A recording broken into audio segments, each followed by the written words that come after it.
Welcome to Mic-Minded People, the podcast with me, Phil Focus. I'm a drum and bass artist with over 25 years of experience in the world of underground music. But more importantly, I'm a huge fan of MCs. That's my passion. And in this podcast, I explore it from all angles: the culture, the craft, the conversation. So if you love MCs or you're curious and want to find out more, then this is the podcast for you. Yo, shout to my mic-minded people locked in. I'm back with another guest episode, and today I'm joined by none other than Kaisan T. My brother, welcome to the podcast. So we were at a festival on Saturday, just gone a few days back. Got some mutual friends. We've not met before. We got chatting backstage, and there was a good vibe, a good connection, a good energy, and we were chatting away about all sorts of stuff to do with MCing. I invited you on the podcast, and then boom, a couple of days later, here we are. It happened faster than I thought it would as well, to be fair. Yeah, man. When you said about getting me on and stuff, I was expecting like maybe a month or two or whatever, but just ended up aligning, innit? Yeah. No longers, we're on it. We're on it. I know exactly where I want to take this. And the very first thing I want to talk to you about is the Shell Season Cypher. Yeah. So I spent about 30, 40 minutes of my morning this morning skanking out in my living room with this blasting out the speakers. Mate, it's cold. It's absolutely cold. And I want to break down this cypher. I was really pleased to see as well, actually, that it's literally from a couple of days ago, right? Yeah. So it wasn't shot a couple of days ago. It shot a little while ago, but it came out a couple of days ago. Yeah. Yeah. So it's fresh. Yeah. It was like a month or two ago, maybe. It's a part of a big series. Essentially, the EJ's put together, got a load of people involved. I think Franklin Visuals. Okay. So listeners, after the podcast, of course, not now, after you finish listening to this episode, jump on YouTube and type in, Shell Season Cypher. And I want you to go and check out this man in action because he's a beast. He is a beast. You know what? I'm just going to say this straight off the bat because I have no qualms about giving a man his flowers. When someone deserves their flowers, I'll go to the florist, I'll buy the biggest bouquet in there, and I'll give it to that person. You on this set just took me to the next level, and I'm happy to go on record and say this, that I've not been as excited about hearing an MC on a grime set for years, a very long time. When I heard you, I was just like, oh my God, this guy's coming on the podcast this afternoon. Come on. I was like a kid in a sweet shop. Blessings for that, man. I really appreciate it. That's so I want to kind of deconstruct it a little bit. So let's come at this from a few different angles. Most people listening will probably know what an MC cypher is, but I always like to cater for the person that's maybe discovered this podcast. They're just curious about the world of MCing, and they might not even know what a cypher is. So can you start by just breaking down in simple terms what the ethos of a cypher is from your perspective? So it's funny you say from my perspective as well. From my perspective, the word cypher comes from the word zero, I believe.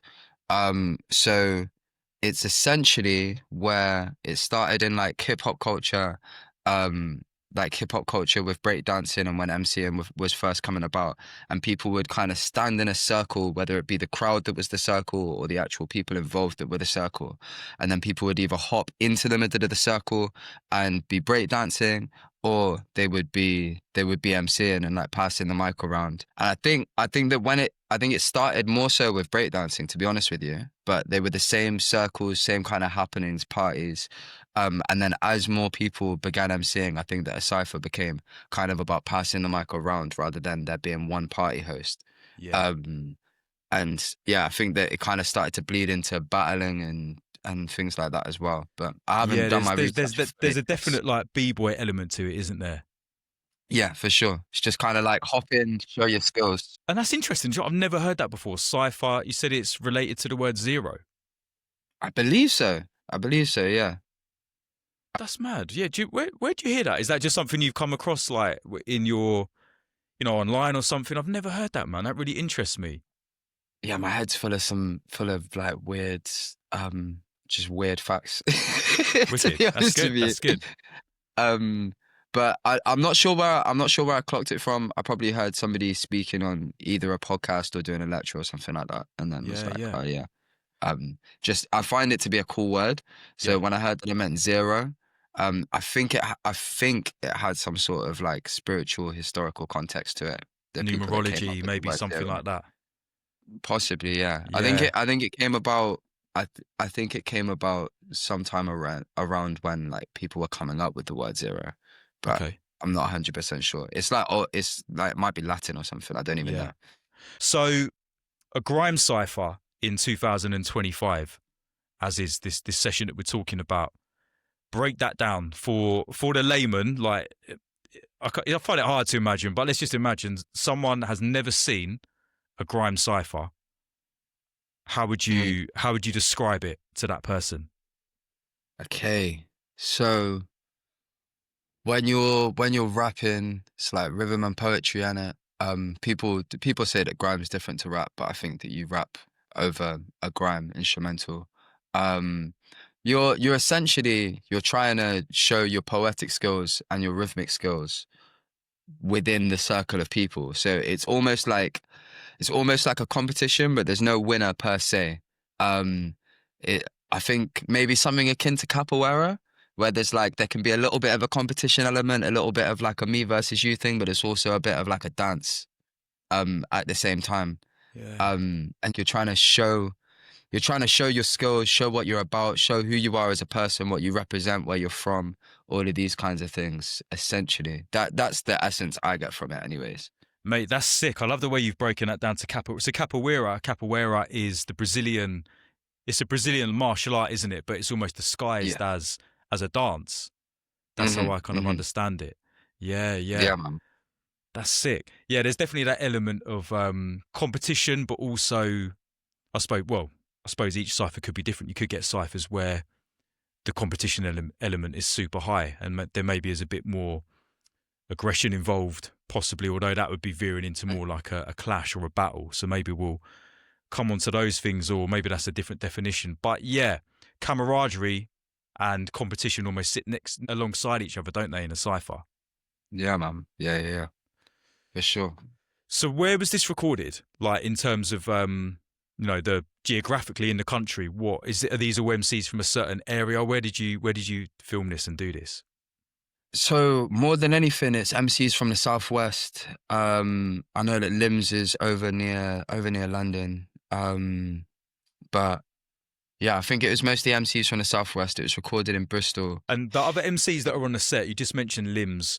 I'm Hmm. familiar with Limbs, and look, I'm here to be educated and schooled by you and other MCs as much as the next man. I'm a fan of this culture, so I'm familiar with yourself, obviously, and I'm familiar with Limbs. But I'm not really familiar with some of the other MCs that were on the set.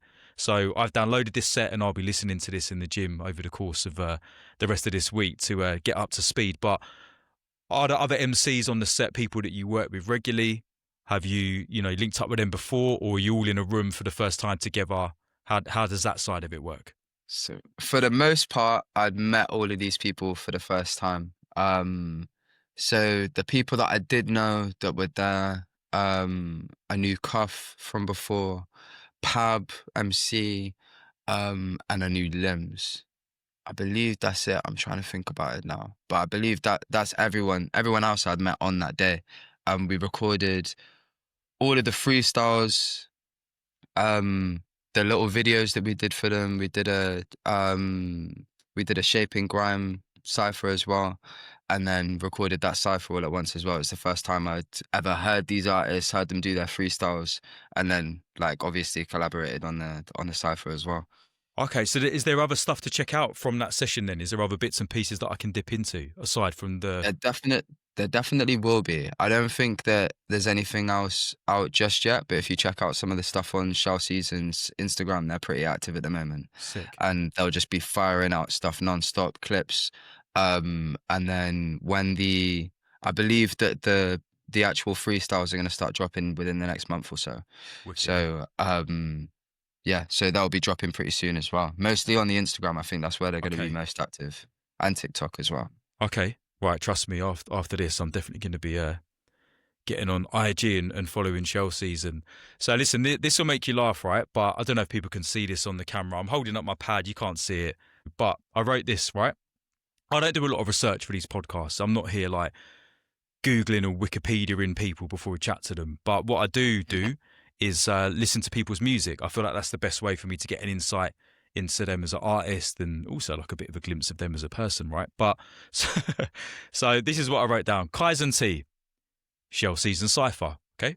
Press play on the YouTube thing. Fucking hell.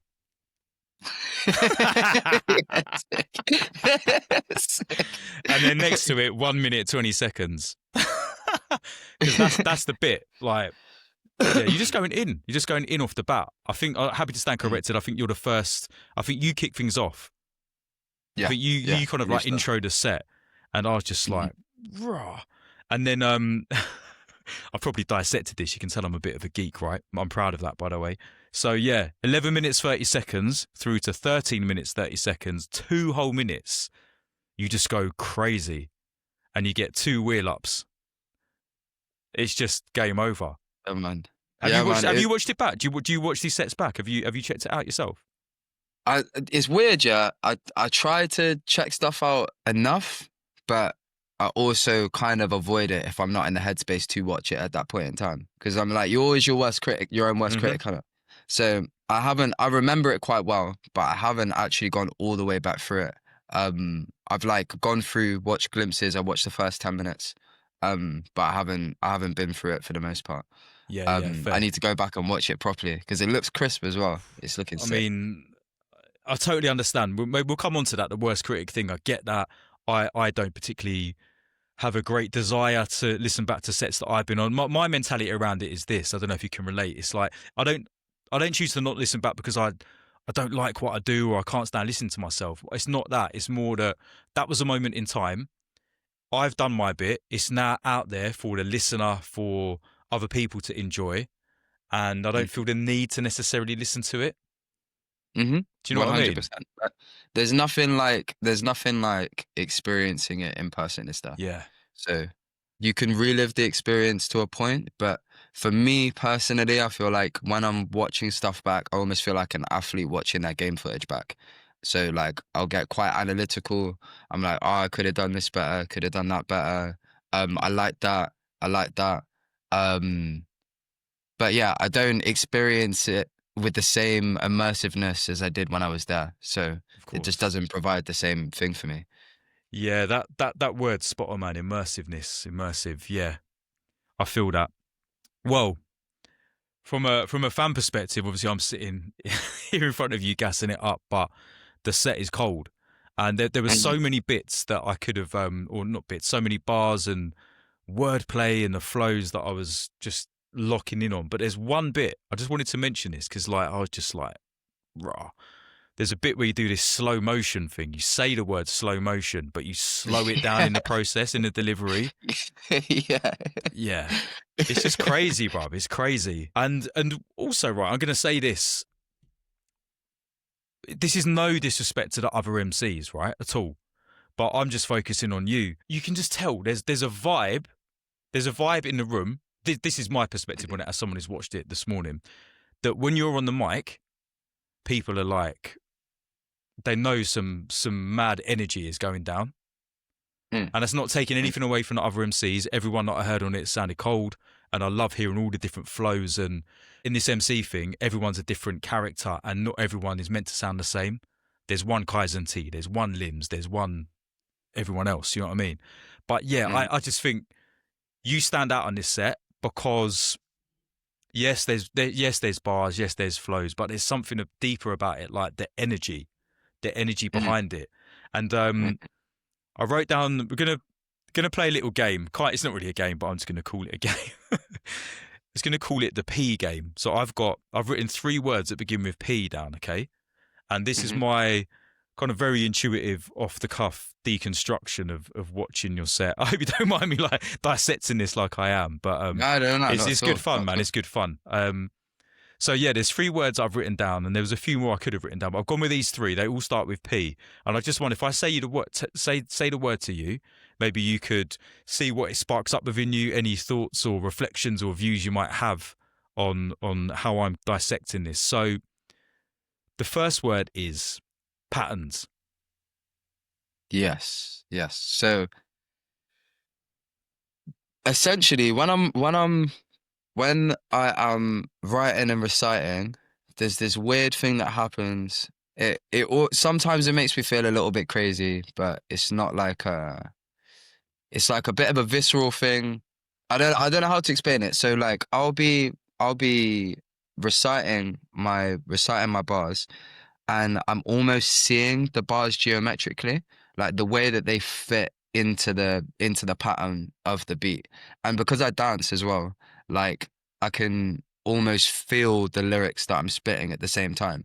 So there'll be, say for example, when I said slow motion, like I will naturally, as I'm saying slow motion, I'll slow my body movements Yeah. because like everything is using that communicative part of my brain. Um, but I'll like quite often when I'm rapping, I can almost see the geometrics of it. Like Wow. it's a bit weird, but like that's always how I've rapped. Like I've always struggled more so with what I'm saying, and I've never struggled with the pattern of what I'm saying. Like it's almost like a drum rhythm in my head. So there's like what's the word I was just thinking of? Kinesthetic. There's a kinesthetic element, the movement that it brings up within you. So your body's moving with the rhyming pattern, with the words. 100%. Yeah. And like there's a practice that I do sometimes where I know I've got bars completely on lock if I can recite them all the way through in time without a beat and without moving my lips at all. So like if I can recite the whole thing in my head, almost like visualize it in my head, imagine what the mouth movements feel like, imagine what it feels like from a diaphragm perspective, what the tempo that I'd be going at depending on how I'm imagining it as well, then like I know that I've got those bars locked in. They're in long-term memory. Like I'd be able to do them if I was tired. Like, yeah, you get what I mean? So, Yeah, mate, that's um, next level, man. I've never heard anyone talk about it like this before. I'm really interested in this. So when you're talking about the visualization element, or maybe said imagination, that side of things, do you do this? Do you set aside time to actually do this? Like maybe people might call it in a state of meditation, or you're sitting there with your eyes closed, visualization, whatever you call it, whatever your description of it is. Is that a practice that you consciously do, or how do you go about this like imagination process that you just described? What does it look like? I wish I did, you know. I think it kind of came naturally through times where I was thinking about rapping and I couldn't rap, and there was like bars I wanted to learn. So like I don't know, like let's say for example I'm at work and I can't really be murmuring to myself out loud. So I'm kind of in my head, I've got a period where I know I can be in silence, but I can't necessarily murmur out loud. And I'm seeing if I can get all the way through my bars because it's very easy to get distracted. You get like two bars in and forget where you are and start thinking about something else. Um, and like it's almost like I only need to do that once going all the way through and I'm like, okay, I've got it locked in because it's really hard to keep your mind focused. Just like with meditation, like it's hard for your mind to not veer off in a different direction. But yeah, it's really like it's not like I've got a practice for it or anything. It's kind of I think I noticed it within myself, and then as I've tested it, it's kind of made sense the more that I've done it. So for you, there's a distinct difference between when it comes to memorizing bars, like in the way that we're talking about it here. There's a distinct difference between doing it non-verbally, i.e., in your head, and doing Mhm. it out loud. You feel that there's a very different outcome depending on how you Yeah. do it. Yeah. Yeah, I think it's way easier to imagine. Well, it's way easier to articulate all of the details than it is to imagine or visualize what they're supposed to be like. Um, because it's less distracting when it's physically there. Like when there is physical distraction, it kind of like it serves the same as like if you're trying to actually recite bars and someone's trying to have a conversation with you at the same time. Because there's all of the outside chatter and you're trying to internally get all the way through a lyric. I just felt like I felt like it's hard. So I was like, I'm going to lean into that a little bit. Yeah. Put yourself to the test so that when it comes to the crunch and you're in a cypher, for instance, or you're at a show, whatever it is, you've already done it. Like you've rehearsed it in your imagination. You've already done it under sort of more testing conditions. So you've broken it down nicely for me there, pattern. So the second word is persona. What comes up for you when I say persona? So I was screwing over this. You're really perceptive, you know. Um, I was screwing over this a little bit because I made my like artist name a long time ago. It was back when I was like 16, and I was like, people do the kind of like two syllables into a letter, and my artist name is my name. Like my name is Kaisan T. So like my artist name is just my name. Um, and recently, kind of like as I felt more adept at MCing and performing in front of crowds, kind of was starting to find my sound a little bit. Um, I I fell out of love with the artist name a little bit because I was like, I kind of feel like I want to represent something, and when I'm in front of a crowd, I almost have to be myself because my name is myself. Do you get what I mean? Um, so in terms of persona, I kind of like met a bit of a crossroads. I was like, do I change it or do I settle in? And then decided I wanted to stick with the name that I had. And then I thought to myself, what is it that comes with that? Like when I'm on stage, I don't have to be representing every single side of myself all the time. Like I think it's important for an artist or an MC to go through a range of emotions. But if I'm like on set and if I'm on set and I'm feeling a certain way, doesn't mean I need to be that certain way necessarily, if that makes sense, because it's a performance at the end of the day. So I essentially asked myself, like, I know I feel like I have an understanding of who I am, but what is my character? Like, what's the story that we're trying to tell and what is the character that I'm trying to portray? And something along the lines of like depth, flow, rhythm. That's kind of what I'm trying to embody and representing movement and music as the concept. Um, and I don't know whether I do that very well or that comes across, but that's kind of the angle that I'm coming at it from internally. And then I've just got to pair that with absolute confidence, which I'm getting better and better at each time. Because otherwise it's not, if you're not confident, it's not believable, whatever you're saying, I think. Across, it absolutely comes across, and I think that's why that word persona jumped into my head when I was watching you on this cipher, because kind of going back to what I said earlier on, is that it's that persona that elevates you on that set Mhm. above the others, in my humble opinion. I'm not trying to make this a competition or anything like that, just saying it's the persona element that it's more than just bars. Do you know what I mean? It's more than just, oh yes, I've got the coldest bars, I'm spitting these flows, etc. That's all a vital element of it. But yeah, the persona element, it's very hard to explain, isn't it? But you can see it and you can feel it coming out in what you're doing, how you're carrying yourself. So yeah, everything you just said in terms of like that, the identity part of it makes total sense to me. I think I hold it with maybe an unnecessarily high amount of importance. Um, but like my family's Jamaican, I'm like three quarters, and then I'm quarter English as well.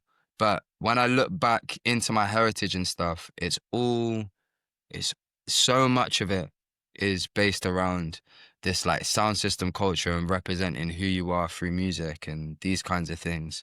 And that's something that's been in my family for a long time as well. So there's a real emotional attachment, love and reverence for what I'm doing and the fact that I'm able to kind of hold the torch in the way that I'm holding it. Because I used to listen to certain artists when I was younger and be like, imagine. I feel like I could do something like that, but imagine little old me from Ledbury being able to actually do that with people that are from cities and all of this. So like being able to actually be in places like Bristol with the cultural heritage and history behind it as well, and be able to hold myself in the place that I'm holding myself is like a true blessing and an honor for me. So like I'm trying to take that with as much trying to hold the importance that I have with it in my head and really project that as well, because I feel like there's something real to it. Yeah, so this means a lot to you, doesn't it? This has got Yeah, man, for deeper sure, for meaning. sure. This is a deeper Hmm. meaning. And yeah, I can only imagine. I mean, you tell me, but obviously a city such as Bristol, got, Hmm. steeped in culture. We're talking about sound Real, system man. culture, West Indian culture. So do you feel that being in the city of Bristol and in and around the people there and the places, I don't know, influences you at all, or you pick up on that energy and it starts to get into your psyche a bit more? For sure, for sure. My family's partially from Birmingham, partially from where I'm from. Obviously, I was speaking about my heritage a second ago, but Bristol is the only place that I've ever gone to where the second that I got there, I was in the car looking at buildings and stuff. Second I got there, felt like I was at home. Like I love being in Birmingham, but it doesn't feel like home to me. London doesn't feel like home to me. And I can see the opportunities there and the things that are going on there, and they're beautiful as well. But Bristol is the only place I've ever been to, and it felt like home immediately, and it hasn't felt different since. And I don't live there right now. I will live there, but I don't live there right now. But it's just one of those places, and like doesn't really matter where I'm at. It just kind of makes sense. I don't know. I don't really know how to explain it. I suppose it's an energy thing. Deeper connection, man. I want to get more into like all the stuff you just talked about. It's way more interesting than the little letter P game that I was messing about with. Let's get into that. Let's get into that, and maybe we'll come back to the. I'm very keen to hear the last P. Okay, all right, fair dues. I'll tell you what. Let me just earmark down. Actually, I don't need to write anything down. I know exactly what I want to speak to you about. Everything you just said then has pricked my ears up. I want to talk about everything around the sound system side of things, family influences. Also, the fact that you are from outside of London. People can sometimes initially think that MCing is like a London-centric thing. So there's loads to get into around that. But look, fair enough. You're the guest, and you've asked me quite specifically to do the last letter P. So, I've got to oblige. It'd be rude not to, right? So, the third and final letter P is performance. Talk to me about Kaisan T, the performance. Okay. So as I was saying before, like I dance as well. I've been through many different movement practices, and music doesn't feel any different to that to me. It feels like a form of self-expression. It feels like a form of like self-animation, if that makes sense. Catharsis.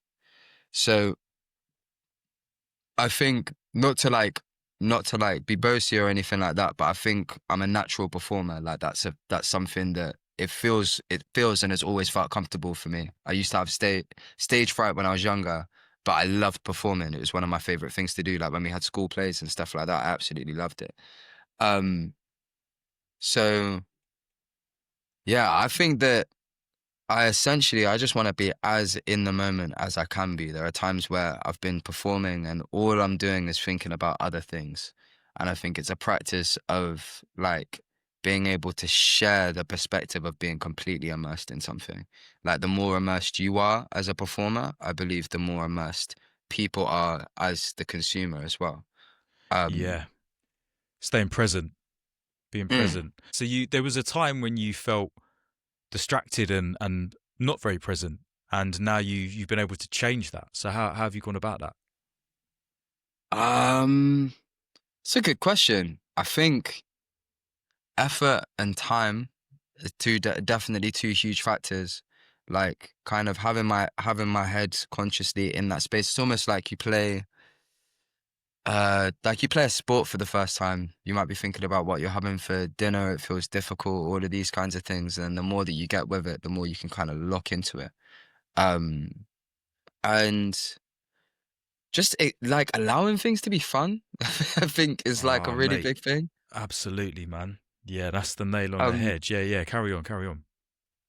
yeah, that I think that was kind of where it's at. But I was just gonna say it's like it's so easy to be like I'm in front of people. This is important, rare ta and kind of get in your own head about stuff. And sometimes you just gotta let go of all of that and just have fun in the moment. Especially with something like MCing, like you're partying with the people. Or you're the bridge between the DJ and the consumer. Do you get what I mean? So Yeah, like you have to be willing and available to that. absolutely, man. Mate, 100%. That's my ethos as well. Smile.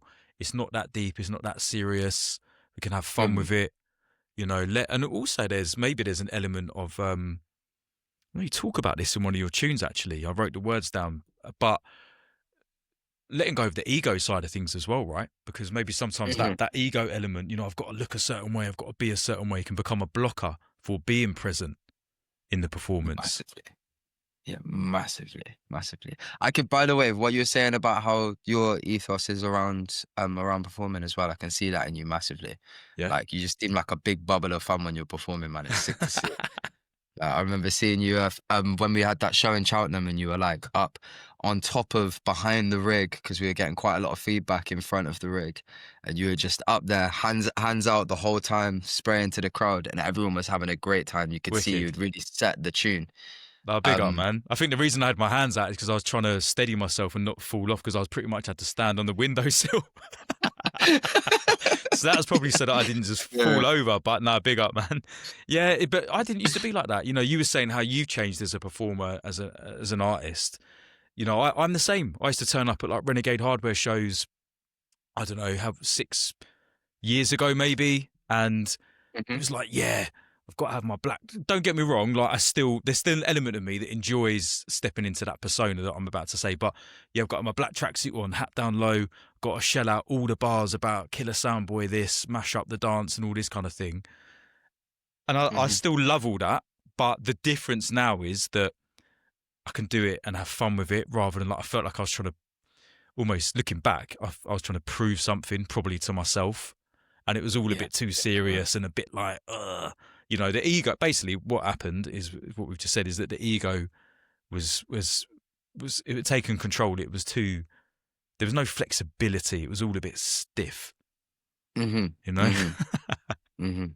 Yeah, I hear it. I hear it. There's like something that I heard about ego. It's kind of like a demonized word now, I think, where people are like, "Oh, ego this," like it's always a bad thing. But I think, and I've heard that it's necessary. Um, but the kind of key is being able to put it down and pick it up when it is necessary. Yeah.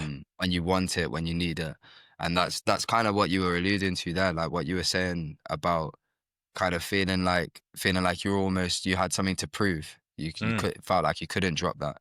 Um, and I relate to that massively. Yeah. With the ego thing, the way I don't want to turn this into a bloody philosophy podcast or anything like that, but we're talking about it and it's interesting, right? I'm enjoying this. Yeah, ego. What came into my head when you were talking about, like what is the ego? It's almost, I would say, it's awareness of self. Because like Mhm. when a baby is brought into the world, a baby doesn't have an ego. It almost doesn't realize it's not aware of the separation between itself and the mother. And at Mhm. some point, I don't know that, I'm sure Freud or whoever has broken it down for us in the past, I don't have that information at the tip of my tongue. But at some point, you realize that there's a separation between you and the outside world. And so the ego almost becomes like your awareness of self. So in the context of being on stage MCing or something like that, it's the reason it gets in the way of being present is because your ego kind of feels that, I suppose it's almost like related a bit to like self-consciousness, or like having to like protect a certain image, or you're so aware of yourself that it's hard to move beyond that and just be present with all the other people in the room. Mhm. Yeah, man. Gems for So sure. anyway, you're in tune to the Philosophy Podcast with Kaisan T and Focus. I apologize, man. I take conversations in that No, direction bruv, I love it. I religiously. love it. I'm here for all of that, and I'm also here for everything to do with MCing and whatever comes up. This is fantastic. This is what the podcast is all about. All right, cool. So we've talked about patterns, we've talked about persona, we talked about performance, even managed to shoehorn presence, being present in there as well. So that was Yeah, mad. that's the P game for this episode. But there's still a bit more I'd like to talk to you about the cipher as well, just because one reason that it really excites me and appeals to me is because, as you started breaking down yourself at the beginning of the chat, the history of the cipher is really a b-boy hip hop thing. Like we said, I don't think Mhm. anyone would contest that. But Grime has adopted and taken on the cipher. So Grime, for me, my favourite ciphers are when Grime artists are in the room, sparring, sharing that energy. It just looks fun, like we said, and there's just something about Mhm. it that is electric. And I think it's something that I feel is missing from the drum and bass scene because, you know, whilst I'm a fan of the culture and all MC based musics, my involvement in this thing as a participant is drum and bass. So I do tend to bring things back to the drum and bass, or see things through the drum and bass window. And it's come up with other guests, and yeah, it's I'd like there to be more of a cipher element within D&B, and me and other friends and MCs and stuff in the scene, we dip our toes in that, and it's maybe it's another conversation, but it's debatable whether the drum and bass scene wants that or not. But what is it? Because I've got you sitting in front of me, and you're whilst you're more than a grime MC in inverted commas, you are indeed a grime MC, and a very good one at that. How does it feel to be in that room with that electricity and that energy bouncing off the walls? Like, how is that environment? What does it bring out in you? It's just fun. It's just a whole bag of fun, man. I get to do, like, when I'm in my bedroom and I'm practicing and stuff like that, I'll be like wailing at the top of my lungs sometimes. You get what I mean? Like, I just get to share that energy with other people and kind of like realize that other people are on that same wavelength as well. Because I think generally when you just go about life, you're at work and all of this type of stuff, because most people have got a day job.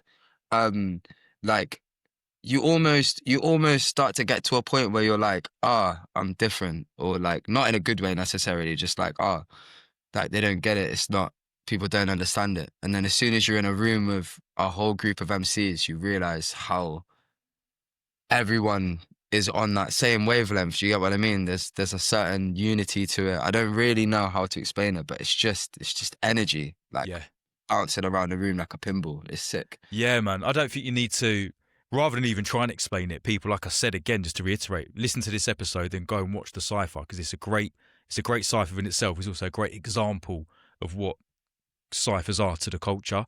I think what I love about it is watching, but also participating in, is just that when people are like slapping the walls and the DJ drops that tune and then you do that certain bar and you get the reaction, they're just like, yo, pull up. Like, it's just that, isn't it, really? Like, that is just something very unique to the world of MCing. Can't really be it's like something about it that's like a feeling that you can't get enough of. Do you get what I mean? Yeah. Because otherwise, why would you pull it up and be like, we need to experience that again? Like, it's just it. Yeah, I hear it. and it's all that, it's the other MCs appreciating what each other are doing. Do you know what I mean? Because you can tell, like, while you're doing your thing, there's the other MCs are like, yeah, come on, and then Limbs comes on, and then you're gassing him up, and it's that contagious energy. Is for people that, I'm sure other people get that in other ways, but yeah, to experience that as an MC, I feel like is up there with the pinnacle of MC related feelings and experiences. It's definitely up there, man. I think it's cathartic as well, because like I've had people ask me like quite a lot, like, why is everyone always so angry? And like, I don't think it's that everyone's angry, but you get to express that anger without consequence necessarily. Do you get what I mean? It's almost like there's like a transformation to it or something like that, where you can channel all of this, like this pain, this anger, whatever it is, whatever that's irking you, get it out, full energy, and it be a good thing. You get what I mean? Which I think is there's not enough things that are like that. Yeah, man. It's creative and constructive at the same time, isn't it? So you said a second ago that you're from Ledbury, which is like Herefordshire, right? Yeah. You also got ties to Birmingham. Tell me a little bit about you growing up, or your experiences of growing up in those areas. Is that where you lived when you were a little kid? Yeah. I've always lived there. Yeah. Yeah, so it's just like, I don't know, it's one of them places that's kind of quiet to the point where you got to find something to do. So I played like loads of sports. Just, to be fair, it was pretty chill. Like, it wasn't void of problems, don't get me wrong, but chilled with my mates, and then like was on skate park culture loads when I was younger, and then that evolved into getting into sports and stuff like that. And then kind of like naturally evolved into like people starting to party and all of that kind of business as well. I didn't pay enough attention at school. Just like high energy, and like there was stuff going on around me. I felt like I got along with a range of people, but generally like I wanted to be doing something interesting or something that I found interesting. So like I bounced around a little bit just because I was like, if the energy feels dead, I can't be here, if that makes sense. Um, Yeah, I mean, I've been to in a previous life. It feels like now I was in sales and I had a lot of accounts in and around Herefordshire and going into South Wales and whatever. So I spent a lot of time in and around that area. So mm, there's not an obvious link between Herefordshire and the world of MCing, right? So mm. what was it? What was the inroad to you discovering MC driven music or just music or just music? Do you know what I mean? What was the music going on for you as a kid? What are your earliest memories of music? Music in the household, anything like that? Yeah, so I grew up on I grew up on like a range of music, being grime, US hip hop, bits of UK hip hop, like 2000s R&B, garage, reggae, dancehall.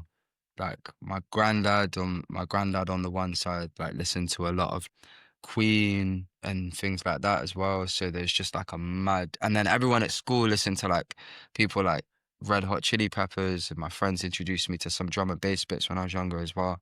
So it's just a massive range of like artistry that I was exposed to when I was younger.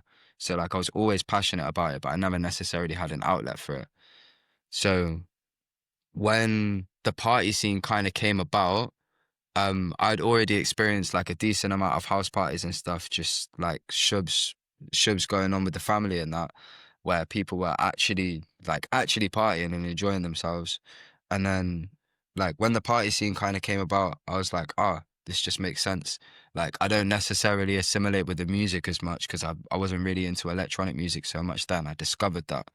Um, I discovered that. That was kind of like something that came about as I was growing up.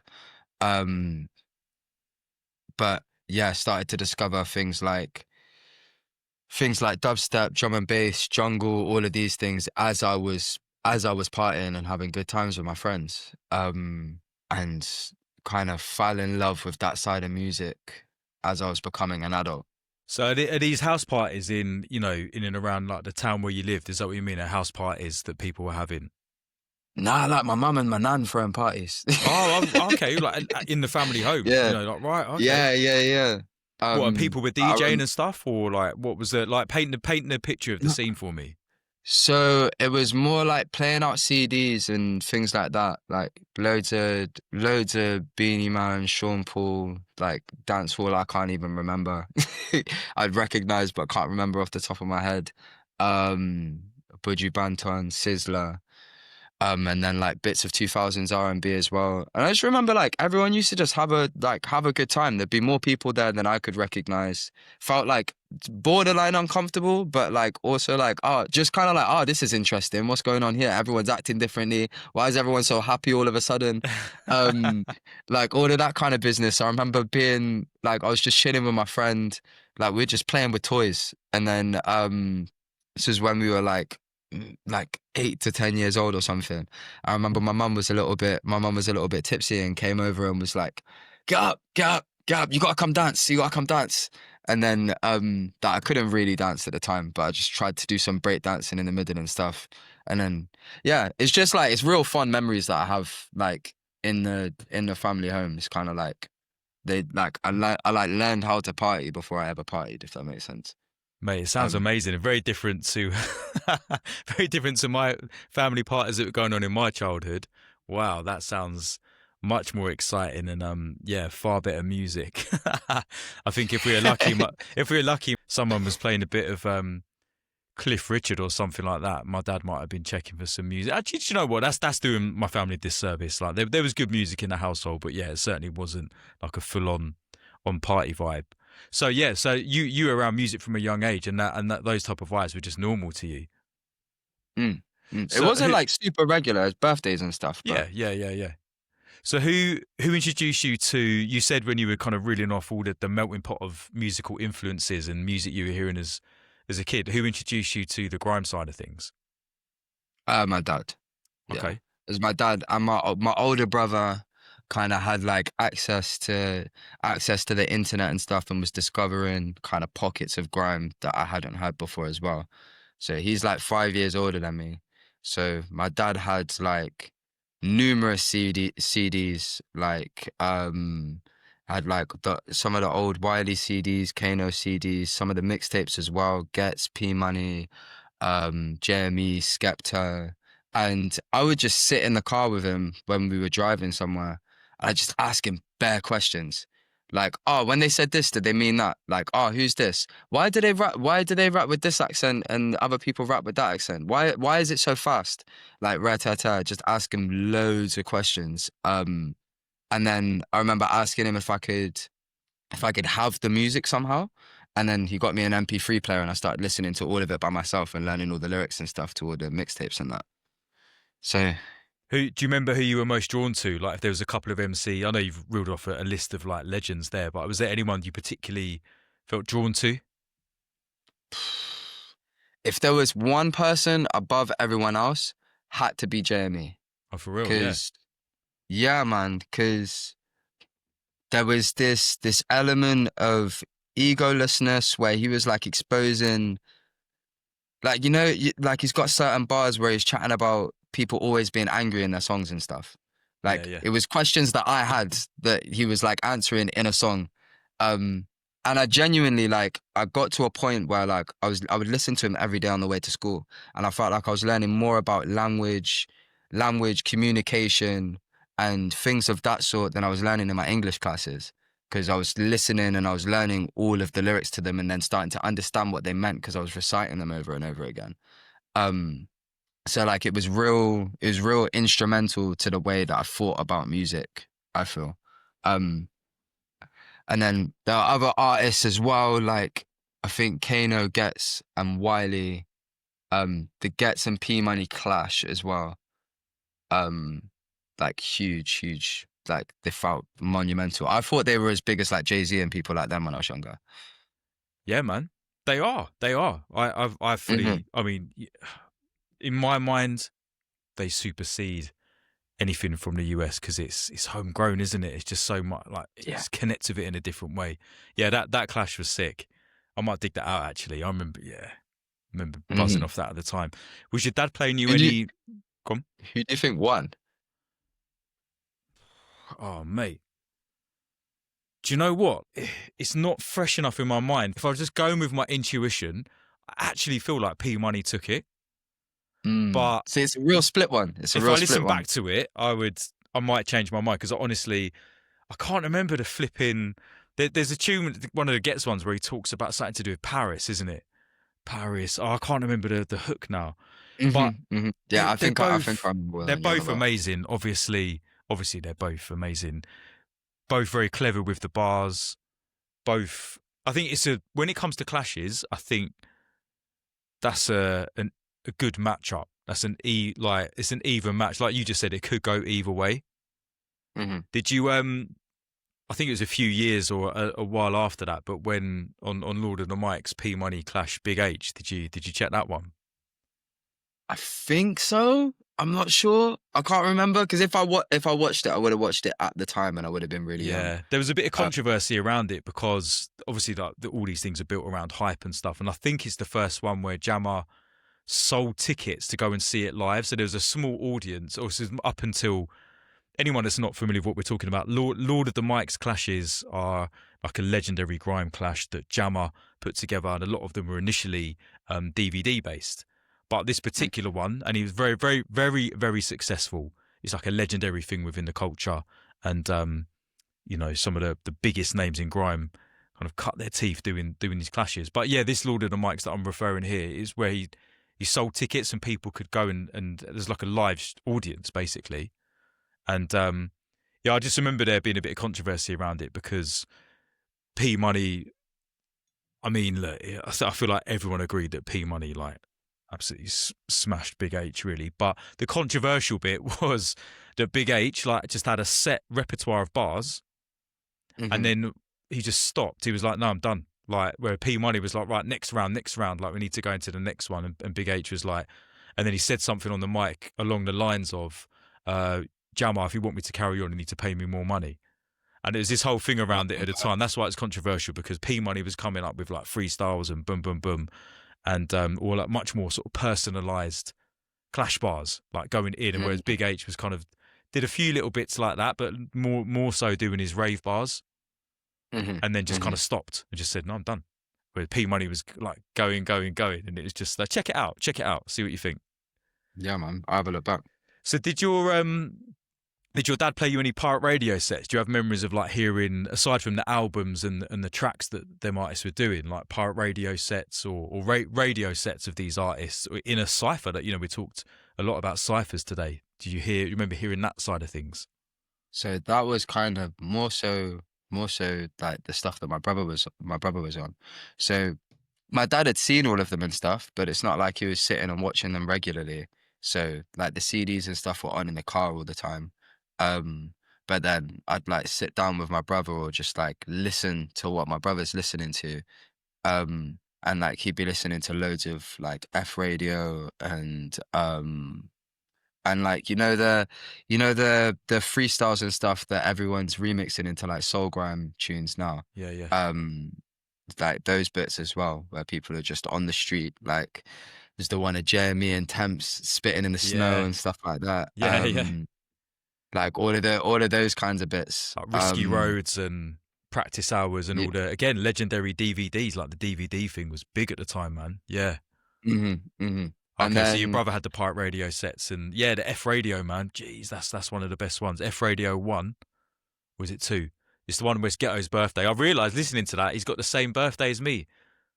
Really? Well, yeah, different years, but yeah, October the 9th. He says 1984, October the 9th. He's got like a little tune with, I think it's like the top 3 selected beat with that looping over the top, and I was like, oh wow, got the same birthday. I'm a little bit older than him, but yeah.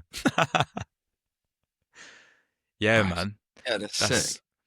Okay, so you had the pirate radio, you had the access to the radio sets, all the grime stuff. Well, how much of an influence would you say on your style were the dancehall artists that you were hearing as well? I know you mentioned, like Beanie Man and Buju Banton as 2 of them. That have much of an impact on your style? So, it's interesting, because when I was younger, I almost rejected it. Like, I didn't understand what they were saying so much, especially things that were about like relationships and things like that. I wasn't getting it when I was younger. I reached a point where my parents would play like the same reggae tunes over and over again, to the point where me and my brothers would be like, "We don't even like reggae. Why are you playing it all the time?"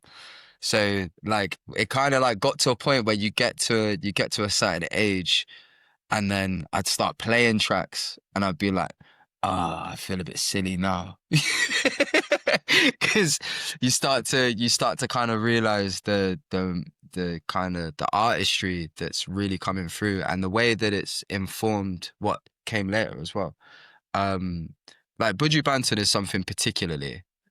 someone particularly where I was younger and I'd listen to him and I'd be like, why is he so growly? Why has he got a shout for? Like, I don't understand what he's saying. This kind of stuff. And then I start to like clock onto some of the bars as I'm getting a little bit more articulate, and hear like the passion that he's coming through with and the subject matter of what he's talking about, and like the journey that he's taking you on through his albums as well. Yeah. And I kind of just fell in love with the sound, like at that point. And now like it's probably like I probably listen to reggae and dancehall more than I listen to anything else. They are. Okay. Yeah, Buju's the one for me, man. That something's quite addictive about his voice. I just can't get enough of it. I mean, just how do you get a voice? I know, and he's not the only one, but he, for me, is the original one that I'm drawn to. That kind of tone and that voice. It's just, I feel like it was his destiny to be the artist that he is. Do you know what I mean? I think the interesting thing about Buju is that he bridges, he straddles the line, or he's got a foot in dancehall and a foot in reggae, because Hmm. they're not the same thing, are they? Like a reggae artist isn't a dancehall artist, and vice versa. Would you agree with that? Yeah, I think it's something akin to like a rapper and an MC. Yeah, yeah, yeah. Okay, so reggae for me feels a bit more like there's maybe a bit more of a spiritual element to it. There's a bit Yeah. more of what's the word now? I can't think of the right word, but it's talking about kind of like what's going on in society and that kind Hmm. of thing. Hmm. Obviously, there's crossover between these things, but It's dancehall was almost a like bit more. socio-political. Yeah, yeah, that's it exactly. That is what I was trying to think of. Dancehall's a bit more like it's a bit more rough and rugged, isn't it? It's like the word slackness used to get used a bit, but it's a bit more like Mm.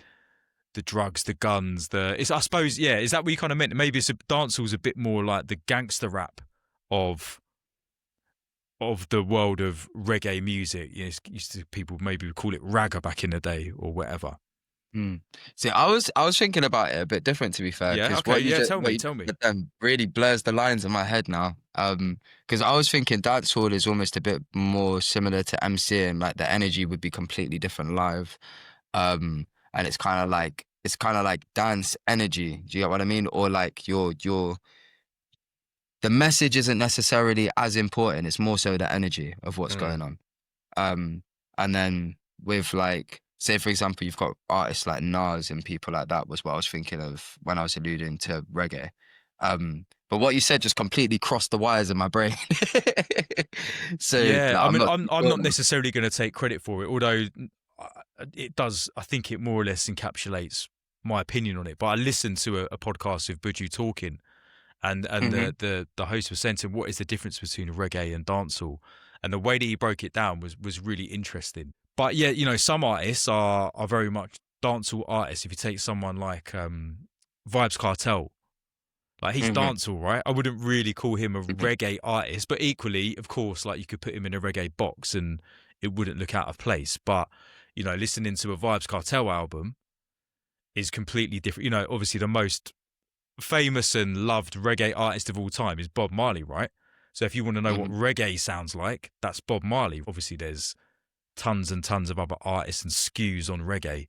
But if you want to listen to a dancehall artist, then if you like contrasted Bob Marley to Vibes Cartel or Bounty Killer or something like that, it's very different, Hmm. isn't it? It's different branches of the same tree, Yeah, you could yeah, say. exactly. So I'm interested. You're saying that you listen to sort of reggae and dancehall more than most other music. So what kind of stuff are you? Who are your favorite artists? What kind of stuff are you into? I'm just discovering at the moment, to be fair. It's kind of like through Spotify and things like that, not like listening to things on CD anymore. I feel like I'm almost hunting for like new and original tracks, but also a lot of the tracks that I heard when I was younger and I recognize straight away when I hear them, but I never had them in a playlist or anything on Spotify. And like it's one of the only things like I've kind of came across like roots reggae instrumentals a little bit more recently, and like just realized I could listen to this stuff for hours on end and just like this I can still think. It's not going to change my mood too much. I can just kind of roll with it, and it's almost like being in silence, but not. Do you get what I mean? The style that I'm kind of like that I'm more attached to than anything, I would say Buju Banton's got to be one of my favorite artists ever, but kind of like the Super Cat side of things. Mm. Super Cat, I think maybe one of the. I don't know whether you'd call him an MC. I personally would. To me, could be one of the best MCs of all time. The way that Yeah, he carries flow and carries cadence, and like the way that his voice has got power to it, but also he sounds very relaxed and nonchalant. Nothing yeah, like it to me. Like, yeah, can only imagine what it was like to see him perform live, like in his prime. yeah, man. Um, Yeah, absolutely. No, I feel that, and obviously, it's been people would have even if they're not overly familiar with who Supercat is, like they will have heard him because he's been sampled to death on a whole plethora of different tunes, whether it's through jungle or grime and whatever else. Yeah, Mm-hmm. man. So because there's definitely a section on you go into some bars on that cipher that I've been deconstructing throughout this conversation, and you go into like a little yard flow for a little bit, and I was like, yeah, come on, man, I love hearing that over grime. I love Mm-hmm. hearing that, and I love some of my favorite MCs. We talked a little bit about this on at the festival on Saturday, but I really like Logan, who's doing a lot at the Mm-hmm. moment. He just switches into that yard style, and like Rico was always very good at it, even like going real old school, like God's Gift back in the day. Um, Mm. Don't know if I've yeah, heard there's that. something about that. It just works so well over grime. Mm-hmm. Mm-hmm. Facts. Facts. I didn't even know what it is. I wish that like I could tap into it more as well. So I don't speak patois like that. I can understand what people are saying and stuff, but I don't really. It feels inauthentic for me to overdo it. Like Okay. I kind of like I like I like ramp about with my brothers and stuff like that, and we'll say little bits here and there, and like me and different family members and that. But it's not like I'm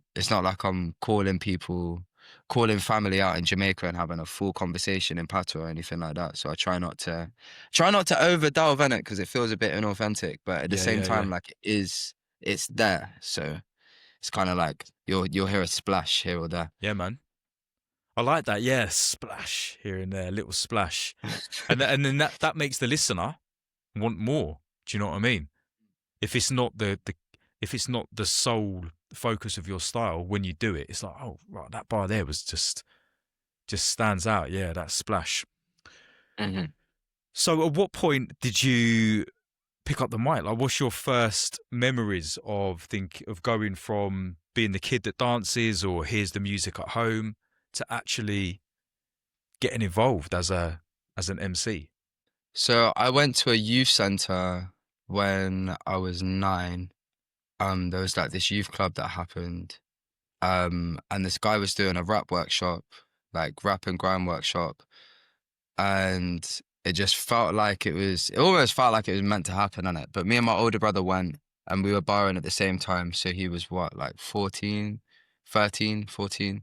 Um, and yeah, I just remember.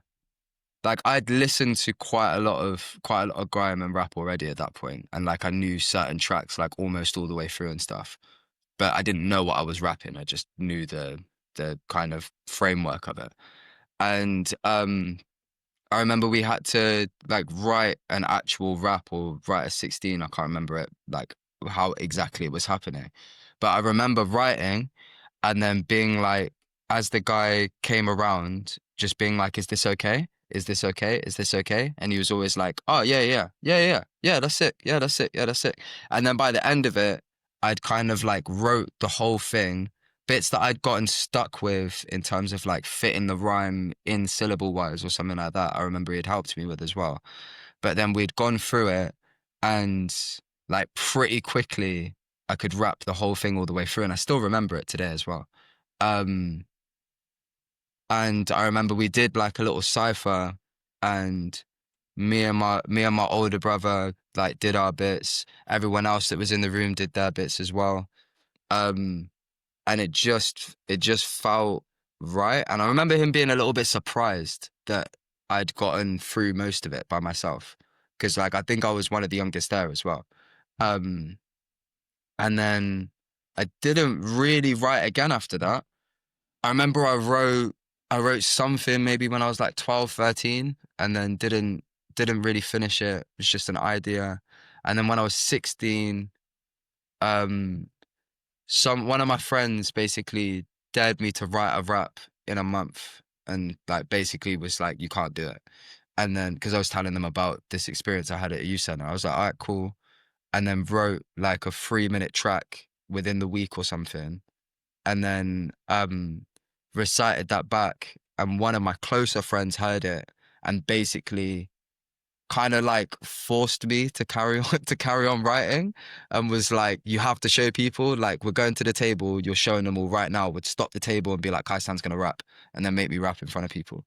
um and then there was a point where it just kind of like I think I rapped at a party, and there was a rig at this party. There was maybe like 100, 200 people there, and I was in a doorway so that there was no feedback. And my best mate was like right next to me. One of my other best mates was in the crowd as well, and the crowd was just bouncing. This was like early college, like first year of college, maybe the first couple months.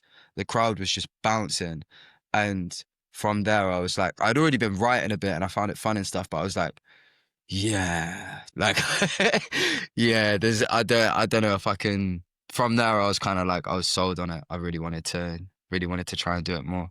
Got the bug. Um, yeah, man. Yeah. So that kind of trails off a little bit, that first memory, but that was kind of how the evolution felt. There, the evolution. Yeah, man. That's mad. So you reckon you were about 9 when you went to that workshop? Believe so, yeah. Wow. I've asked other people as well, and I was like, surely I was a little bit older, but they were like, no, you were like 9, I swear.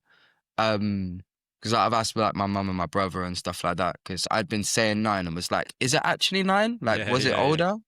Um, but yeah, Like a false apparently memory so. type thing, but you've had it Yeah, confirmed. Your mum has exactly. said, look, you were 9. So yeah, if mum says 9, you got to go with it. Yeah, exactly, exactly. Nah, that's She sick, man. definitely knows better than I did. That's sick. Because what I was just blown away by really this morning is that you're far from a one-trick pony. Do you know what I mean? So we've Mm, really honed in in this conversation a lot around the grime ciphers, the energy, and all this kind of thing. But then if people go onto your SoundCloud, you've got a whole range of tracks that, you know, I'm not really bothered about what we label them as, but they're not grime, whether you want to call it hip hop or trap beats or whatever. But there's a completely different vibe. So you've got this track mm, Catharsis, Elevate, mm, Babylon Freestyle, and these are very self-reflective, bit mm, more. You know, you're talking about deeper stuff.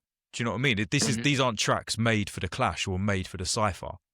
This is obviously you telling your story, right? So I don't know, man. Maybe like pick one of those tracks. Actually, I'll tell you what. I'm going to pick Elevate. Really, I really love that one. Mm. Firstly, I've got no idea when you made that or recorded that. So how old or new or whatever is Elevate? When did you do it? I don't remember. Is it quite old then? Yeah. For real? Okay. So it sounds, you know, it sounds fresh to my ears. It's like it could have been made yesterday. Mm. Yeah, that's mad to me because there's stuff on my SoundCloud. I haven't put anything on my SoundCloud for a while. Like, it was maybe like half a year ago I did, Okay. but I haven't like a lot of the stuff on my SoundCloud. It feels like a whole different artist. Oh, for real? Um, yeah, to me, just kind of the headspace that I was in and the life that I Mm. was living and all of this kind of stuff, it felt completely different. So Elevate, I believe, came sometime around. I don't actually know, but my brain's telling me like 2020-ish, Oh, wow. maybe. Okay. Okay. Um, So how have you changed then? That's Maybe a bit interesting you later. say that. Like you feel like you're a very different artist from the SoundCloud stuff that I'm referencing. So Mhm. how would you describe that change? How have you evolved? So I was just going through like I was going through like a techie time, innit? It was weird. I was very much in my head and I was like realizing things like kind of like in lockdown, post lockdown. I spent a lot of time with myself. I bought music equipment so that I could actually record and stuff. Um, but I spent a lot of time by myself, thinking really hard, learning a lot about myself and the world, and like just got real deep. Like, and I don't mean that in a bad way because it was kind of like a formative time for me. Um, but there was like this, it was almost like a right angle turn in my perception to where I was just seeing everything differently, thinking about everything differently. But I didn't have the stability necessarily to actually maintain it or hold it, if that makes sense. So a lot of these tracks were almost like bits of me that I couldn't quite hold on to, like bleeding out, if that makes sense. Yeah. Um, But yeah, it was a strange time. It was a strange time. But Well, like the I the hold mere those fact that you've called tunes. one of the tracks "Catharsis" that kind of says it all in, because that is like it's there's a therapeutic element to it. Mm-hmm. Mm-hmm. Exactly that. Yeah, it felt like therapy at the time. Like I Yeah. was sharing tracks and stuff, but it felt like therapy. So, but you talked about home recording, and I know you even mention it in the tune "Elevate." You're talking about recording the tune in my home studio that I made on my own. Are you making beats and stuff, or what's the extent of your your kind of home studio recording involvement? S- so just got two Adam Audio speakers, a Shure mic, just an interface, my laptop, and a separate monitor. Really, I do have like a FL keyboard as well, but I'm not. I can make a beat. I would not call myself a producer by any Yeah, yeah. means, though.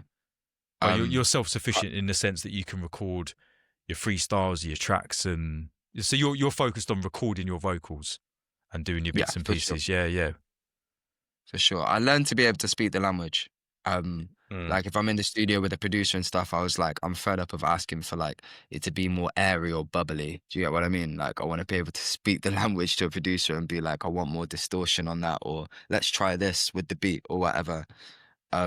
So yeah, that's kind of like I learned about production to speak about production rather than to do it necessarily. Yeah, I get you. So September 2025, how would you, in the here and now, I mean, bring it back to the here and now, how would you describe yourself as an artist? Mm, good question. Um, Because it's tricky. Like even I said at the beginning of the interview, like it was not an interview, beginning of the podcast mm, conversation. You're a grime MC because you MC on grime, but you're not you're not only a grime MC.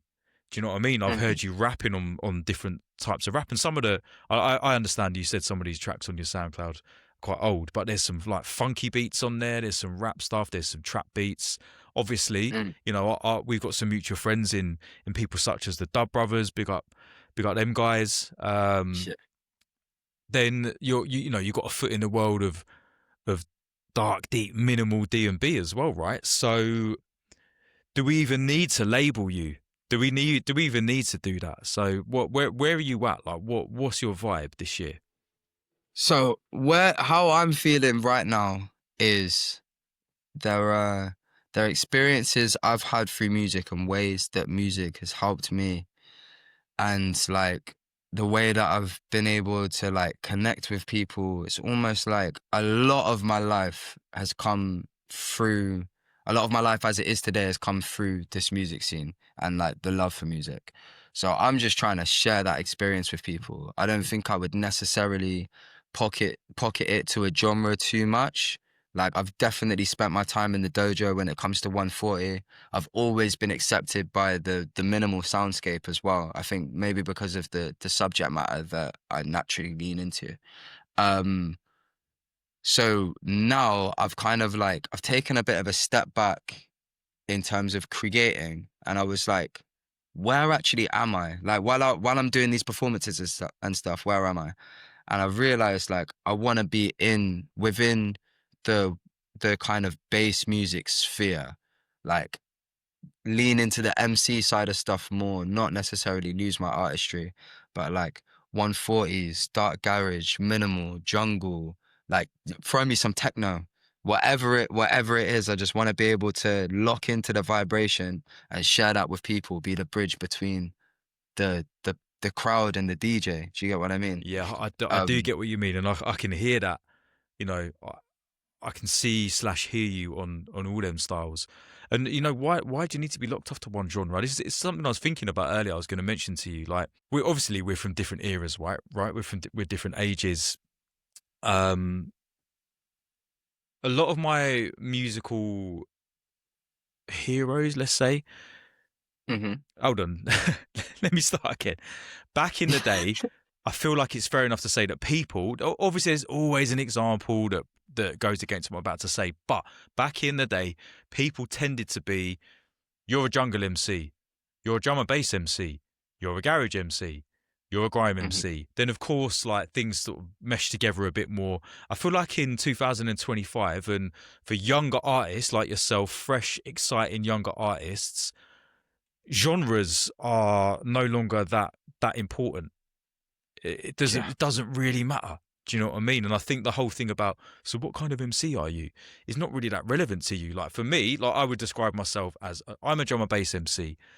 I love other styles of music, and it's not like a self-limiting thing. I just love D&B, and I don't really feel the same vibe. If I sit down, I could rap to a hip hop beat. It's more or less the same tempo, like half the speed, but it Hmm. doesn't really get me going. 140, I love listening to it. I'd rather leave the 140 to people like yourself, because I could host a 140 set, but it's it's not. It just doesn't. I don't sit in the pocket of it that Mm. nicely, and I'm more than happy to say I'm a drum and bass MC and I love it, and that's what I do. But with someone like yourself, I can hear you on techno. I can already hear you shelling down a grime cipher. Then you got a reflective hip hop track. It's really exciting to see. And I'm very keen to see what you bring into the D&B world. Blessings, man. Is Blessings. the It's, D&B thing a bit of a newer thing for you? Like, would you say that the D&B is a newer addition to your repertoire in comparison to the grime and rap and hip hop? mm. In terms of performing live, definitely not.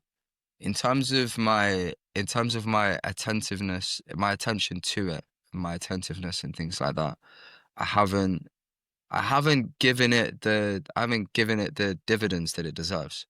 Like the way that I felt about, because I grew up on like ultra lyrical conceptual albums and things like that.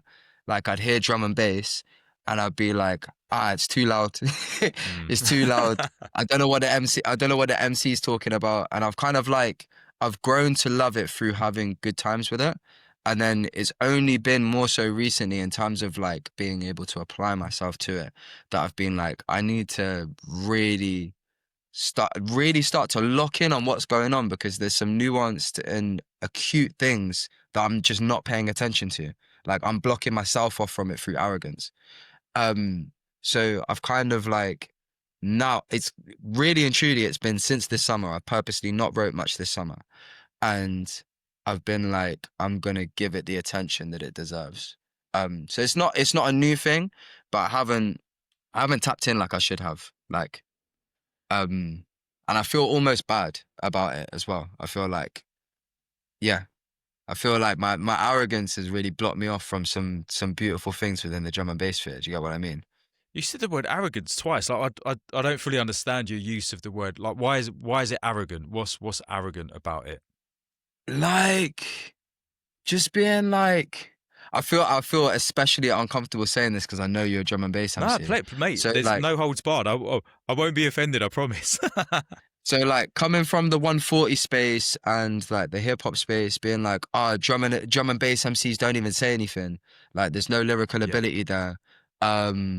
Or like drum and bass is just boom, boom, boom music. Do you get what I mean? I've got a yeah, headache. I'm with you. When, I was.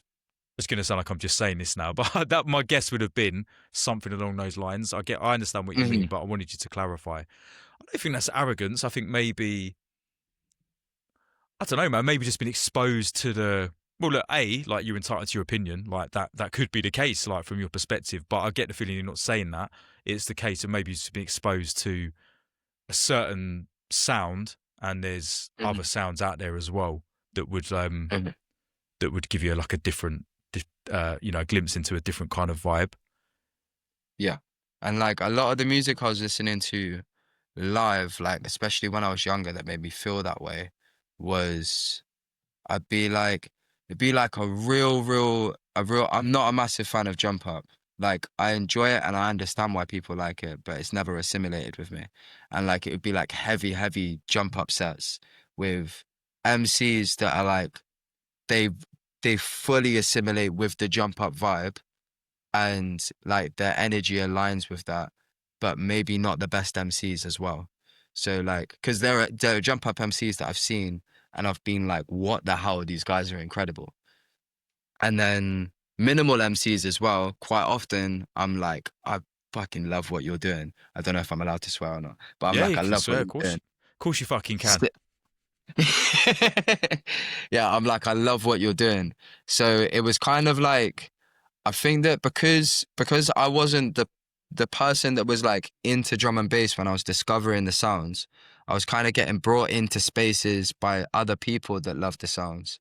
And then I wasn't able to, I put everything in one box. Do you get what I mean? Because Yeah. minimal, I've always liked minimal, and I've always liked minimal MCs. And then I wasn't really paying attention to it properly because I was like, it's just drum and bass. Do you get what I mean? Yeah, no, I get it. And let's have it right. I think there's this. I mean, I could get into this topic with you. I love this topic, and we could talk about this forever. But what I was going to say is that the reality is the drum and bass MC, the way the drum and bass MC is viewed by the drum and bass scene is completely different to how the grime scene views its MCs, for instance. So there's this whole thing within drum and bass. I'm not trying to teach you how to suck eggs. I'm sure you're aware of this, but I want to say it anyway. I'm really intrigued to hear your perspective. Okay, well, look, there's a whole thing in drum and bass where the MC is an accessory to the DJ, essentially. The MC is a host. I mean, I've done a whole episode about this, but the MC knows when to shut up. So the MC is there to do all the good things that an MC is meant to do, like connect with the crowd, perform the role that a host would play, like a master of ceremony would play, let's call it. But what's happening, and this has always been there, I'm not saying this is a new thing, but what's really happening now, and this is why it's such an interesting time, especially for an artist like yourself, what's happening now is that there's a movement of MCs, and I will put myself in this movement, that are saying, look, we're more than hosts. Like, we have got bars, we've got lyrics, we've got flows, but where do we fit into the scene? Because the jump up side of things is not built for. There are lyrical MCs within jump up, but for the MCs, it's so hard to put all these bloody labels and stuff, isn't it? The music that suits a more lyrical MC that's got substance and depth is the minimal. Let's just call it minimal drum and bass. The minimal drum and bass scene doesn't really want MCs doing too much. The producers don't really want it. The DJs don't really want it. And MCs have kind of learnt over the years to know their place within the scene. And we're at a really interesting time because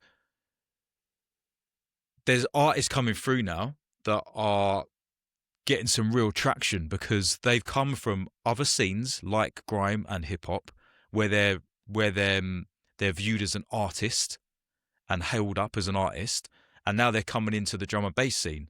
And I've had two of these people that come to mind for me on this podcast, Verbs and Ellis Esco. Fantastic artists, amazing, got back cat of hip hop and stuff that would blow your head off. Now they're coming into the drum and bass scene and they're finding their space within the drum and bass scene. And as artists, they're flourishing within the world of D&B. But at the same time, and that's why I think it's a really interesting and exciting time for someone like yourself.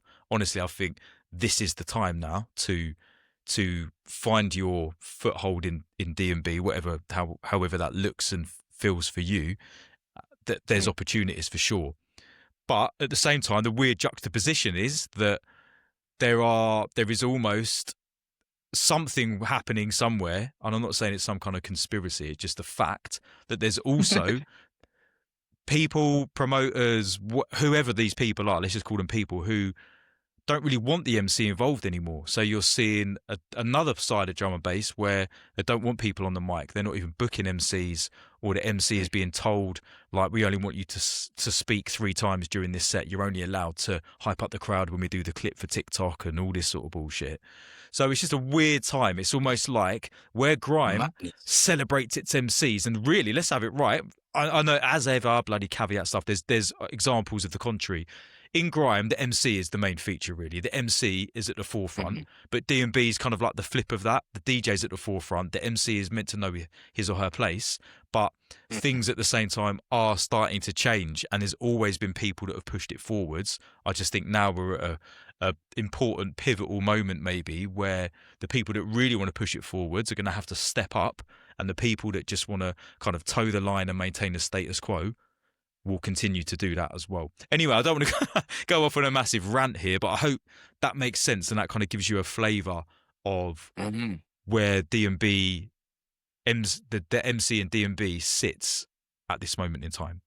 Massively. I was like, no, that was like a proper like I really like that, man. It's a sick, nuanced perspective that you've got. But let's be positive about it. Let's be positive, because it's easy to go off on a rant and like, I'm not some jaded person who like sees. I've never felt more excited and more positive about the scene as a whole and my role within it. But this isn't about me. We're talking about you. To me, it sounded very so much balanced, positive stuff. So say that again. Sounded like you had a real balanced perspective. Okay. Oh, good. Like, because I, if I wanted to rant, I could rant, but I genuinely feel positive about it. Some people can, I'm here for the rant as well, and I will get into that when I have some of my drum and bass pals on. We will no doubt rant. But let's say this: like, this is a brilliant time for a fresh and exciting artist to step deeper into the realms. I know you're not a newcomer to this; you're doing bits anyway. But trust me, bruv, like, I want to hear. I'm excited as a fan of this. Forget that I'm a participant. As a fan, I'm excited to hear what you're going to bring to D&B as we move into 2026. You know. Blessings, man. We're cooking. Like, so what have you got? On that note, what have you got? What's the plan? What have you got popping? What's happening in the not too distant future for you? So the idea. In fact, no. I'll tell you my actual plan first. I've got a big dubstep track coming out with K Mully from New Zealand. It's a sick track. I'm not actually sure on the date. I thought it was coming out on the 4th. I think it may have been pushed back. I'm not 100% sure.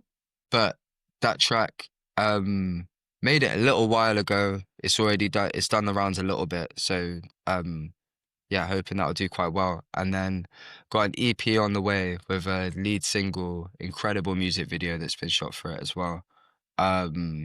So big up Darcy on that. The visuals are ridiculous. The soundscape is ridiculous. Big up Baines the Prince. And that's kind of like I don't know how to explain it, but it's a bit different. It's kind of like it's got roots in grime, it's got roots in new music, but there's a lot of kind of like orchestral sounds in there, but very, very high energy. A lot of like it almost borrows from the electronic music sphere and some of its soundscape, but it's not very dark. It's a very bright EP. And the music video echoes that very well as well. But outside of that, my ideas and plans from here up until next year and probably moving forward until the end of the winter is I just want to collaborate as much as possible. Like, I want to be collaborating with sick MCs like yourself. I want to be collaborating with sick DJs, producers, like Dubplate Business. Let's get out a track together. Let me just drop a 16 for you, 2 bars, 4 bars, wherever, with whoever. If the music's sick, I'm there, is how I feel right now. Because I spent a lot of time creating and kind of learning about that, getting in that bag, learning about production, video creation, this kind of stuff. And then this summer, I've been in the boot camp performing like almost every weekend, just doing as much performances as I can, paid for free, whatever it is. And then now I'm kind of like, I'm closing that off a little bit. And like, I want to create with people within the scene, things that I can see going on. I want to have my foot in everywhere. Do you get what I mean? Absolutely. Not in a selfish way either. Just like, I feel like I'm like, oh, what you're doing sick. I feel like I can provide something for you. Let's create together. Do you get what I mean? Yeah. Collaboration, 100%. That shared energy that we've talked about throughout this conversation, super important. Yeah, and you said 2 words that made my ears prick up. Dubplate. Yeah, I could do with a little Kaisan T dubplate in my box. I'm stepping out into the realm of some DJ sets of different descriptions at the moment as well. So is it? Yeah, I might have to tap you up offline about a little Kaizen T dub. Come on. Yeah, go on. I'm on it, bro. Soundboy business, 100%. Yeah. Wicked, yeah, man, 100%. Where can people find you on socials and online? So On Spotify, Kaisan T. It's gonna be a lot more stuff coming out on there. It's gonna be way more frequent. I've been pretty frequent on Instagram at the moment. It's at Kaisanti underscore, I believe. That's KAISANT. I'm sure it'll be on like Yeah, on for we'll this put video all and this stuff. stuff in the show notes actually, so people check the notes and stuff like that, and you can get all the links there. So yeah, Um, Spotify and Instagram. I'd say Spotify, Instagram. If you're using TikTok and stuff as well, I'm on there. It's quite similar to the Instagram, but there's more there. And then YouTube as well. Like I roll out quite a lot of project stuff, a little bit like longer videos and stuff like that on YouTube as well. Um, and yeah, there'll be loads more to come on all of those platforms. Yeah, man. Yeah, bruv. Like I said throughout, I'm a fan. I'm excited to hear this. So yeah, we'll put all your stuff in the show notes. So look, I could carry on chatting to you for a long time, but I feel like keeping we this could talk real about. and the rock and roll lifestyle that I lead. In about 5 minutes, my son's going to be home from school. And I don't think he's got a Yeah. key. So he's going to be standing outside the front door thinking, where's my dad? I can't get into the house. So I'm just slightly conscious of the time. And I could Mm. easily carry on chatting to you about a myriad of other things. And, maybe we'll have the opportunity to do that another time. But there's a closing tradition and then there's something I invite guests to do. Okay. So the closing tradition is quite simply, without overthinking it too much, I call it just do you know what? My mind's just gone completely blank. What do I call it? It's such a tradition that I can't even fucking remember what it's called. Uh, Ultimate. Right, I'm not going to edit this bit out either, people. This is just what happens sometimes. Ultimate MC Cypher. There you go. It came back to me. Ultimate MC Yeah, Cypher. yeah, yeah, Okay, yeah. right. So it's as simple as this. You can pick 5 MCs from any genre, any style, any scene, if you want to call it, dead or alive. They're going to go into a cypher and you're going to watch it as a fan and think, rah, that's my ultimate MC cypher. Who are you picking? What 5? All right, right now off the top of my head, Buju Banton, um, Supercat, Pasalu, Gets, Jamie. It's off the Jeez. top of my head right now. Come on. Yeah. I'm not going to lie, the third name that you said, I'm not sure who that is. What? Passalu. Pasalu. Okay. So he's kind of like he's a little bit in the road rap sphere, a little bit in the drill sphere. Kind of went to jail for a little bit. Now that he's back out, it's very soulful. Um, he is from the Gambia, and I don't know what it is. There's something about his music different, just different. I'll send you. To be fair, if you got the radio on quite a bit, have you heard that tune? It's like belly, belly, feed the belly. Have Bruv, you do you heard know that what? tune before? I don't really listen to the radio anymore. Nah. Fair, but yeah. So he's like a big artist. But Okay. the elements of like spirit that he taps into, I resonate with massively. Sick. I'll check it out. What's Um, the tune called? One that you just Belly's the tune, but I'll send I'll belly. send you I'll send you something else. I'll Yeah, send you link me something up, else. man, because That's I'm just I'm that's the big tune that I thought you might have heard. yeah. Yeah, link me up with some stuff. I'm here to be educated. Do you know what I mean? Broaden Blessings, my man. horizons.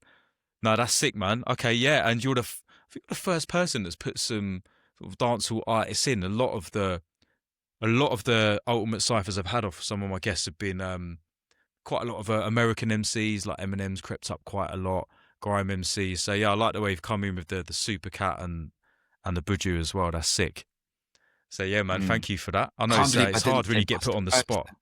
What's that? Yeah, I can't believe I didn't say Busta Rhymes then as well. You know. This is a Gee. mind it's a mind game though, isn't it? Because you start thinking, oh, I Yeah. could have said this, and like you probably wake up tomorrow and think, oh, I should have said this. But that's the beauty of it.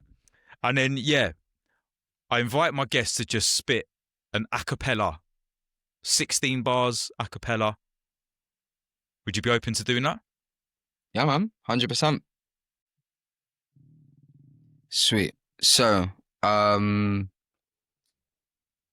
cool. So, ain't gone nowhere, but I'm back with a bang, experimenting. Now I'm back in the lab. Breach right through, then it's back to the gang. Really don't fuck with their chat like a clang. I don't care about who you are, where you're from, where you go, or don't know what you're on, what you got, how much you make. I don't care what you know, no Hugh, shut up. Shh. Moment of silence for those with dead energy. Too many man talk too much. These days, too many gal flaunt too much. Send man duppy, haunt too much. Who gets kicked in the jaw anymore? You can catch one quick, get more tuned up to the escalation. Most need humbling, can't afford to. But, yeah, that's it. Yo. And there we go, people. Kaisan T, that is a mere snapshot of what this man is doing. So you know where to find him. You know to go and check out the Shell Season Cypher as well, because that's proper. Bruv, really enjoyed this. Thank you so much for coming on. Love, blessings, light and unity. Thank you for having me on, man. I really appreciate it. Looking forward to seeing your, the ongoing evolution of what you're doing, bruv. Blessings, man. Likewise. So people, big up. You've been locked into Mic-Minded People, the podcast. You've been listening to it on Apple and Spotify. You can watch it on YouTube and vice versa. Keep it locked. A lot more to come. In the meantime, I'm going to sign out. Peace.